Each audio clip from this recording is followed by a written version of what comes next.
அனைவருக்கும் வணக்கம். இது டிஆர்சியின் சங்கநாதம் 360 டிகிரி அலசல். இந்த வாரம் முழுதுமே நம்ம மோடி அவர்களின் சாதனைகள் பற்றியும், அவர் இந்த 10 ஆண்டு காலத்துல என்னென்ன சவால்கள் பார்த்தாரு, அதை எப்படி அவர் சால்வ் பண்ணி முன்னேறினாரு அப்படிங்கறத பத்தி தான் பேச போறோம்.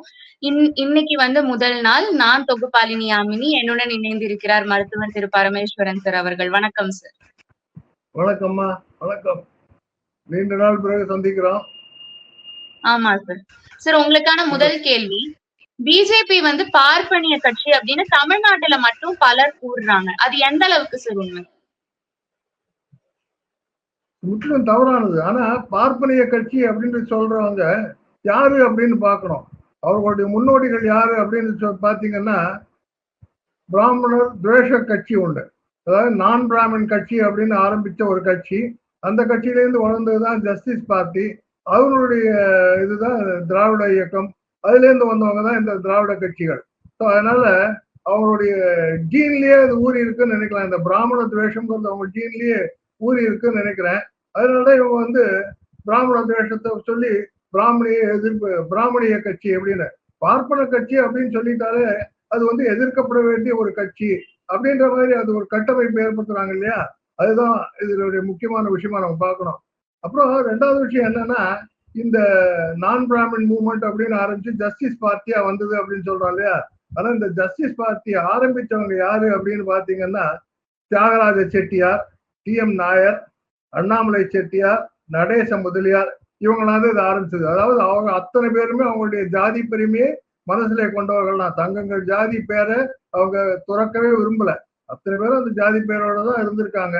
அவங்களுக்கு ஒரே வருத்தம் என்னன்னா, பிராமணர்கள் முன்னேறி விட்டார்கள், நம்மளுக்கு மேல வரத்துக்கு வழி கொடுக்கலையே அப்படிங்கிறதுக்காக அந்த பிராமண தேசத்தை இது பண்ணியிருக்காங்க. இந்தியாவில வேற எந்த மாநிலத்திலுமே பாத்தீங்கன்னா இந்த மாதிரியான வெறுப்புணர்வு பிராமணர்கிட்ட கிடையாது.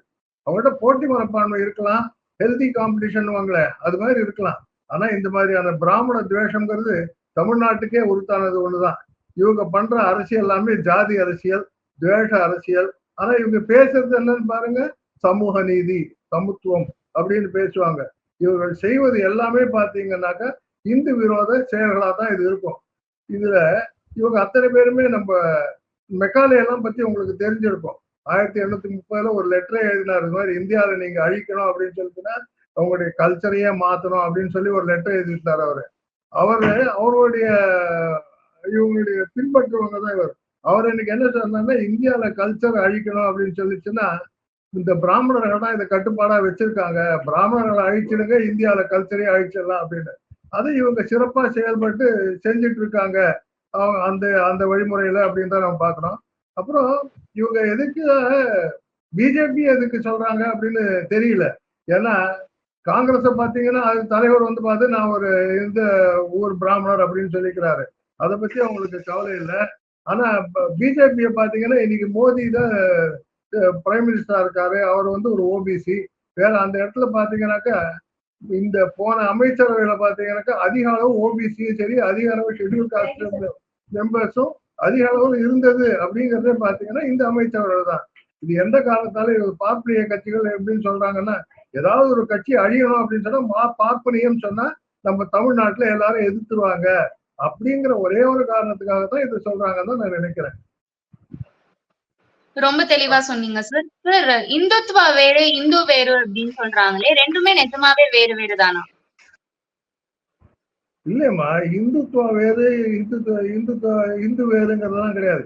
ஹிந்து அப்படிங்கிறது என்னன்னா, இது நம்ம சுப்ரீம் கோர்ட்டே ஒரு ஜட்ஜ்மெண்ட் கொடுத்துருக்காங்க. ஹிந்து அப்படிங்கிறது என்ன அப்படின்னு பாத்தீங்கன்னா, அது ஒரு கலாச்சாரம், ஒரு வாழ்க்கை நெறிமுறை அப்படின்னு சொல்லியிருக்காங்க. ஸோ அதனால இந்த வாழ்க்கை நெறிமுறை அப்படின்னு இருக்கும்போது பல ஆயிரக்கணக்கான இருக்கு நம்மளுக்கு. நம்ம வேதங்கள் இதுன்னு சொல்றோம், புராணங்கள், இத்தியாசங்கள் எல்லாம் சொல்லிட்டு இருக்கோம். இது அத்தனையுமே நம்மளுடைய வாழ்க்கை நடைமுறையில தான் வந்துட்டு இருக்கு, நெறிமுறைகள்ல தான் வந்துட்டு இருக்கு. அதுதான் நம்மளுக்கு எல்லாத்தையும் சொல்லிக் கொடுக்குறது, எப்படி இப்படி எல்லாம் இருக்கணும்ன்றதெல்லாம். ஆனா அப்படியெல்லாம் இருக்கும்போது இவங்க என்ன சொல்றாங்கன்னாக்கா, இப்போ பல அந்நிய படையெடுப்புகள் வந்துச்சு, முகலாய படையெடுப்பு வந்துச்சு, அதுக்கப்புறம் பல அந்நிய படையெடுப்பு எல்லாம் வந்தது. இவங்கெல்லாம் இந்த இந்துத்துவத்தை அழிக்கணும், அதாவது இந்த கலாச்சாரத்தை மாற்றி விட வேண்டும், புது கலாச்சாரத்தை அவங்க கொண்டு வந்திருக்கிற கலாச்சாரத்தை கொண்டு வரணும். ஏன்னா அவங்கெல்லாம் பாத்தீங்கன்னாக்கா அவங்க ரிலீஜியஸ் கன்வர்ஷன், அதாவது மதம் மாற்றம் செய்யக்கூடிய மதங்களா இருந்தாங்க, மதங்களை கொண்டவங்களா இருந்ததுனால என்னன்னா அவங்களுக்கு மதமாற்றம் செய்வது ஒரு தப்பான ஒரு காரியமாவே அவங்களுக்கு மனசுல தோணல. அதனால அவங்க வந்து எல்லாரையுமே கன்வெர்ட் பண்ணிட்டு இருந்தாங்க. அதனால பல இந்துக்கள் அவங்க துன்புறுத்தப்பட்டு மதம் மாற்றப்பட்டார்கள், இல்ல வேற ஏதாவது இன்டியூஸ்மெண்ட் கொடுத்து மதம் மாற்றப்பட்டார்கள். ஆனா இதையெல்லாம் பார்க்கும்போது இவங்க என்ன நினைச்சாங்கன்னாக்கா, நம்ம இந்து மதத்தை காப்பாற்ற வேண்டும் அப்படிங்கிற ஒரு எண்ணத்தோட இருக்கிறவங்க இந்துத்துவா. நம்முடைய கலாச்சாரம் அழியக்கூடாது, நம்முடைய பண்பாடு மாறக்கூடாது, நம்முடைய நெறிமுறைகள் மாறக்கூடாது அப்படின்னு நினைக்கிறவங்க இந்துத்துவா. பிற ஒரு ஒரு சின்ன எக்ஸாம்பிள் சொல்றேன். அதாவது நம்ம ஸ்கூலுக்கு போனோம்னு வச்சுங்களேன், பூ வச்சுக்க கூடாதுப்பா, ஸ்கூலுக்கு வந்தா பூ வச்சுக்க கூடாது, பொட்டு வச்சுக்க கூடாது, இல்லைனாக்கா நீங்க ஏதோ தாலி எல்லாம் கட்டிக்க கூடாது அப்படின்லாம் சொல்லுவாங்க. ஆனா ஒரு இந்துத்துவ ஆளுநர் என்ன சொல்றான்னா, எங்களுடைய கலாச்சாரம் வந்து பூ வச்சுக்கிறது, எங்களுடைய கலாச்சாரம் பொட்டு வச்சுக்கிறது, எங்களுடைய கலாச்சாரம் தாலி கட்டுறது. அதனால இதை நீங்க எப்படி நீங்க இல்லைன்னு சொல்லுவீங்க அப்படின்னு கேட்கறது வந்து இந்துத்துவாவை நான் பாக்குறேன். இப்போ நம்ம முதல்வருடைய மனைவி நிறைய இடத்துக்கு கோயிலுக்கெல்லாம் போயிட்டு இருக்காங்க. அவங்க இந்து கலாச்சாரத்தை பின்பற்றாங்கன்னு தான் நான் நினைக்கிறேன். அதே மாதிரி நம்முடைய பிரதமர் அவரும் பல கோயில்களுக்கு போயிருக்காரு. ஒவ்வொரு தடவை வரும்போதும் பல கோயிலுக்கு போறாரு, ஸ்ரீரங்கம் கோயிலுக்கு போறாரு, கன்னியாகுமரிக்கு போறாரு, பல கோயில்களுக்கு போறாரு. ஆனா இந்த கோயிலுக்கு போகும்போது இதெல்லாம் ஹிந்துத்துவம் அப்படின்னு இவங்க பேச ஆரம்பிச்சிருவாங்க. இவங்களுக்கு இவர் சொன்னா அது ஹிந்துத்துவம், அவங்க செஞ்சாக்கா அது ஹிந்து கலாச்சாரம், சாதாரண அவங்களுடைய வழிமுறைகளோட நான் குறிப்பிட மாட்டேன் அப்படிம்பாங்க. ஸோ இது வந்து இது அரசியலுக்காக சொல்றதே ஒழிய இந்துத்துவம் அப்படிங்கிறது நீங்க பேசிக்கலா பாத்தீங்கன்னாக்கா இந்து கலாச்சாரத்தை காப்பாற்றக்கூடிய ஒரு அமைப்பா தான் நீங்க இதை பார்க்கணும். தெளிவா புரியுது சார். சார் இப்ப தேர்தல் பரப்புரையில வந்துட்டு முஸ்லிம் இஸ்லாமியர்கள் மேல இருந்த வெறுப்பை வந்து இவரு ரொம்ப உமிழ்ந்தாரு அப்படின்னு நிறைய பேர் வந்து பரவலா பேசிக்கிறாங்க, சொல்றாங்க. அது எந்த அளவுக்கு உண்மை? இல்ல இதுவும் ஒரு தவறான பரப்புரை செஞ்ச விஷயம்தான். அதாவது காங்கிரஸ் கட்சி என்ன சொல்லிச்சு, நாங்க 4% முஸ்லிம்களுக்கு மத ரீதியாக இடஒதுக்கீடு கொடுப்போம் அப்படின்னு சொல்லிச்சு. அது தவறு. ஏன்னா நம்மளுடைய அரசியலமைப்பு சட்டம் அப்படி சொல்லல. மத ரீதியான அரசியல் இடஒதுக்கீடு அரசியலமைப்பு வந்து குடு அப்படின்னு சொல்லவே இல்லை. இங்க வந்து socially backward, economically backward, educationally backward இவங்களுக்கெல்லாம் தான் நம்ம வந்து அவங்களுக்கு ஹெல்ப் பண்ணமே வழி வேற யாருக்கும் பண்ணக்கூடாது அப்படிங்கிறது தான் உண்மை. அதனால இது வந்து என்ன சொன்னார் அப்படின்னு சொன்னா, மோடி என்ன சொன்னார் அப்படின்னு சொன்னா, நம்மளுடைய பிரைம் மினிஸ்டர் என்ன சொன்னார் அப்படின்னு சொன்னாக்கா, இது வந்து நீங்க முஸ்லிம்களுக்கு மத ரீதியாக நீங்க இடஒதுக்கீடு கொடுக்குறத நான் ஏற்றுக்கொள்ள மாட்டேன். அவங்களையும் சோசியலி, எக்கனாமிக்கலி, எஜுகேஷனலி பேக்வர்டு இருக்காங்க. அவங்களை எல்லாம் ஐடென்டிஃபை பண்ணி அவங்களுக்கு கொடுங்க. நான் கூட குஜராத்ல கொடுத்துருக்கேன் அவங்களுக்கு. அது மாதிரி கொடுங்க, நான் ஏற்றுக்கிறேன். ஆனா அதையெல்லாம் விட்டுட்டு நீங்க வந்து நாங்க மத ரீதியா முஸ்லிம்களுக்கு கொடுப்போம் அப்படிங்கிறது வந்து அவங்களுடைய ஓட்டு வங்கியா நீங்க அவங்களை பயன்படுத்துறதுக்காக பண்றீங்களே வழிய நீங்க வந்து அவங்களுக்கு நன்மைப்படுத்துறதுக்காக எதுவும் பண்றதா தோணல அப்படிங்கிறது தான் அவர் சொன்னாரு. ஆனா என்ன விஷயம் அப்படின்னு சொன்னா, இந்த முஸ்லிம்களுக்கு இது புரிஞ்சுக்கணும். அவங்களே வந்து புரிஞ்சுட்டு, ஆமா நாங்களே வந்து எங்களே ஏற்றத்தாழ்வுகள் இருக்கு, எங்கள்ல வந்து சோசியலி எக்கனாமிக்கலி பேக்வர்டு இருக்கிறவங்களுக்கு நீங்க ஹெல்ப் பண்ணுங்க அப்படின்னு அவங்க கவர்மெண்ட் கேட்கறத விட்டுட்டு அவங்க என்ன பண்றாங்கன்னா, நீங்களும் ஆமா நீங்க கவர்மெண்ட் முஸ்லீம் எகேன்ஸ்ட் அப்படின்னு சொல்றாங்க. அவங்க எப்போ அந்த உண்மையை புரிஞ்சுக்கிறாங்களோ அப்போ இந்த நாடு இன்னும் சுபிட்சம் அடைகின்றது எந்த விதமான சந்தேகமும் கிடையாது. சார் இஸ்லாமியர்கள் வந்து நிறைய குழந்தைகளை வந்து பெற்றுக்கொள்றாங்க அப்படின்னு மோடி எங்கேயாவது சொன்னாரா? அது ஏன் ஒரு சர்ச்சைக்குள்ளாகிற விஷயமா இருக்கு? இல்லம்மா அப்படி சொல்லவே இல்லை. அவர் என்ன சொன்னார்னா, இந்திரா காந்தி அம்மாவே சொன்ன மாதிரி ஊடுருவல்காரர்கள் நிறைய பேர் வந்துட்டாங்க, 2 கோடிக்கு மேல வந்துட்டாங்க. அது இந்துக்கள் இருந்தாங்க, முஸ்லீம்கள் இருந்தாங்க, பங்களாதேஷ்ல இருந்து அந்த பங்களாதேஷ் போர் சமயத்துல நிறைய பேர் வந்தாங்க. அவங்க எல்லாம் இப்ப இந்தியாலேயே செட்டில் ஆயிட்டாங்க. கொஞ்சம் பேர் திரும்பி போனாங்க, நிறைய பேர் இந்தியாலேயே செட்டில் ஆயிட்டாங்க. அவங்க நிறைய குழந்தைகள் எல்லாம் பெற்றுட்டு இருப்பாங்க. இந்த குழந்தைகளுக்கும் அந்த ஊடுருவல்காரங்களா வந்தவர்களுக்கும் நம்ம இந்திய அரசாங்கம் அவங்களுக்கு சாப்பாடு போடணுமா, அவங்களுக்கு நம்ம பாதுகாப்பு கொடுக்கணுமா அப்படின்னு கேட்டார் அவரு. இதுல வந்து இவங்க வந்து அதிகமான குழந்தைகள் பெற்றுக்கிறாங்கன்னு நாங்க தான் பெற்றுக்கிறோம் அப்படின்னு இவங்களே வந்து ஒரு ஒரு வாக்குமூலம் கொடுத்த மாதிரி இவங்க முஸ்லீம் சொல்ல வேண்டிய அவசியமே இல்லை. நம்ம ஒரு சர்வே ஒன்று வந்திருக்கு, முஸ்லிம்களுடைய விகிதாச்சாரம் அதிகமா போயிட்டு இருக்கு அப்படின்னு ஒரு சர்வே ஒன்று வந்திருக்கு. அவருடைய பிறப்பு விகிதம் வந்து குறைஞ்சிருந்தா கூட இது இந்துக்களுடைய பிறப்பு விகிதத்தை விட அதிகமா இருக்கு. இந்துக்கள் பிறப்பு விகிதம் 2.1% அப்படின்னு சொன்னா அவங்க வந்து 2.6 இருக்கு அப்படின்றத ஒரு இது சொல்லியிருக்க வழியா அதை வேற யாருமே எடுத்து காட்டல. அவங்க அதை படிச்சுட்டு ஐயோ நம்ம தான் அதிகமா குழந்தை பெற்றுக்கிறோம் அப்படின்னு நினைச்சுட்டாங்க போல இருக்கு.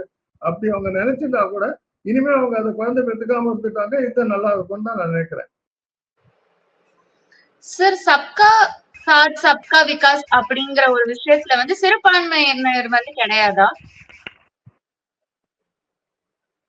அவர் சொன்ன வார்த்தையை எல்லாரும் புரிஞ்சுக்கணும். அவர் கொடுத்த அறைகோவல் மோதி கொடுத்த அறைகோவல் யாருக்கு அப்படின்னு பாத்தீங்கன்னா எல்லா இந்தியர்களுக்கும்.